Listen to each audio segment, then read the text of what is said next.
Hey there, this is Anthea Palmer. I am coming to you from Zhongshan in the Guangdong province of China. This is video 1 in a new series that I hope to release. I'm doing it mainly because a lot of people are very interested in what it's like to do business in China, what it's like to come over and be a startup, what it's like to live here with a family, what are some of the highs and lows, barriers, etc. So it's not going to be a personal blog. I'm not going to share a lot of feelings with you. I'm just going to sort of bring you on the business journey more than anything else. If it's of interest to people, great. If it's not, then I'll stop. I don't have a lot of time to allocate to this process, so it's going to be my laptop that I'm talking to now, one broken microphone, no lights, no makeup. It's going to be very bare bones. So just you, me, and some business stories. I'm not going to catch you up on what I've done up until now. You can have a quick read of my website, antheapalmer.com, and that will fill you in on a bit of background. I'm just going to run with it, people. So catch up. The biggest problem I am having now in my business is I want to expand, and it's very difficult for me to hire other foreigners. I have fantastic Chinese staff here, but there are some roles and some situations where another foreigner would be great. For instance, to bring another Australian over to work with me that has, some skill in the areas that I require would be fantastic. The reason it's difficult now is that in April this year, the Chinese government changed the system to a point system. They did it because in the past, there was some grey area as to who could have visas and who couldn't, and why some people did get them and why some people didn't. And so they've now got a point system where you have to achieve 60 points, and if you do, you're awarded your work permit and or Z visa.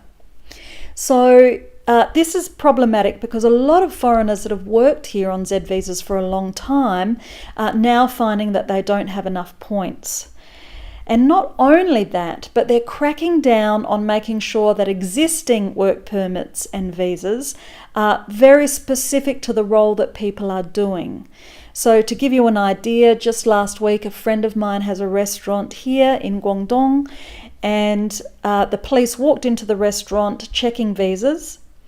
They checked a foreign chef's visa, and it was in place, but it was for restaurant management, not a restaurant chef position.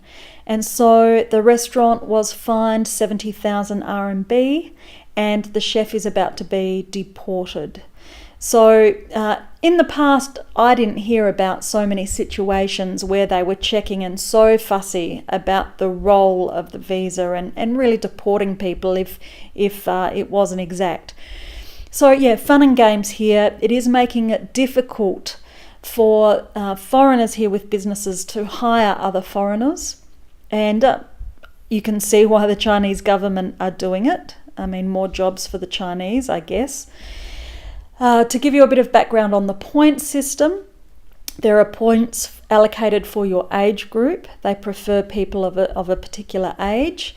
They would like you to have some Chinese language skill. They would like you to have tertiary qualifications. They would like you to have many years experience specifically to your role. So one of my problems was I have many years, 15 years experience in general management. And university qualifications, etc. But I only have 5 years of experience actually relevant to running a restaurant, and so they would only give me points for 5 years of experience, even though again I've been in general management for a long time. So yeah, the point system is becoming quite tricky to maneuver. That's the biggest hurdle that I'm facing this week. Again, I'm hoping to grow my business. I'll take you along on that journey. It would be great if I could more easily hire some foreigners to help me do what I'm doing here. But just at the moment, it's I can't do. I'm Anthea Palmer. That's it for episode 1. I'll see you again soon. 再见.